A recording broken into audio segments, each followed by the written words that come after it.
Karla Broady. I'm a circle facilitator and circle keeper. I also facilitate classes and workshops around conflict resolution communication for community members and nonprofits, really anybody who wants to help build community and get more tips on sort of conflict resolution and be in restorative spaces.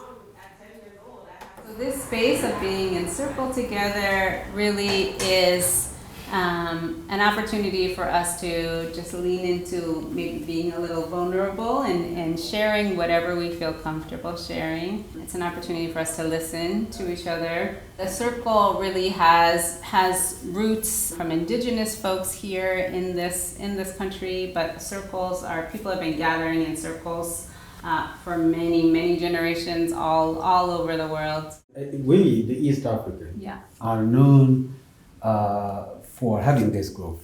Unknowingly, that we're doing a circle of healing, a healing circle. It is part of our tradition and culture, whereby you see a group of men together, sitting just the way we're sitting. We do this almost on a weekly basis. We sit down and talk politics and talk different things. Those are healing elements. Yeah, And we do this. Part of our life. Yeah. You know, learning more about the roots of circle work and learning from people, Native folks and others who grew up kind of around spaces where people naturally came together. I felt really inspired that there, you know, a space like that existed to kind of ritualize our conversations and have a space where everybody's equal in that in the circle.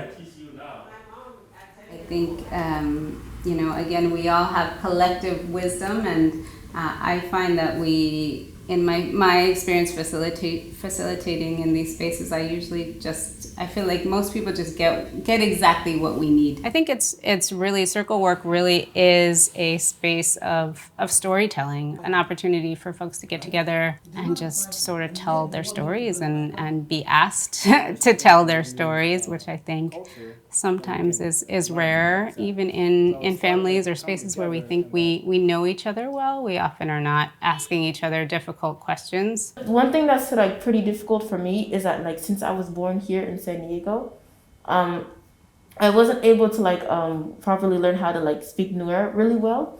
I do sometimes. I listen to my parents, and I understand certain words and phrases, but it's like actually like having a full blown conversation in Nuer is kind of hard, especially when sometimes when my parents, they have to go to work, and then sometimes while they're at work, I would be at school. So most of my time being here in America is, you know, speaking English, you know, talking to kids here, and it's like, you know, I don't really get too involved into you know, or I don't learn enough about you know, Nuer culture and stuff.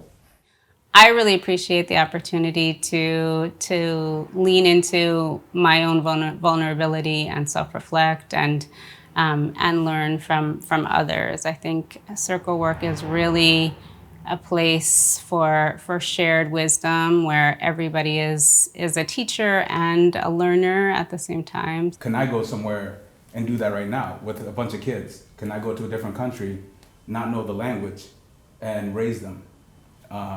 That would be difficult. I think anyone would understand that'd be difficult. And I think once I understood that, it changed my perspective in who I am and what I see and what I want for my community. And I think it lets us, that understanding, we can coexist. A lot of the cultures, the differences. I think the most important tools really are deep listening, first of all. And really in the agreements that you set with the group, encouraging others to really listen carefully to other stories. It's an opportunity for us to ask each other questions, to maybe gain understanding that we didn't have before. Model vulnerability. Like it's hard to come into a space and ask people to, you know, just come and share your stories if I'm not ready to do it myself. So I think modeling the prompts helps other people, first of all, figure out maybe how to answer them and also feel more comfortable in the space.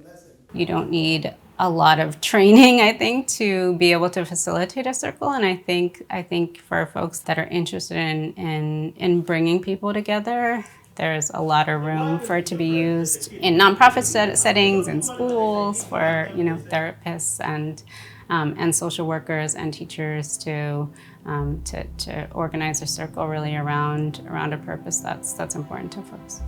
For sharing your stories, for just being open to the space. I know many of you walked in here not knowing what to expect. And, so just for being open to the process, I really appreciate that. I feel inspired by just hearing all of you, and I would love to come facilitate more spaces like this in the future if you all are interested in at any time. So.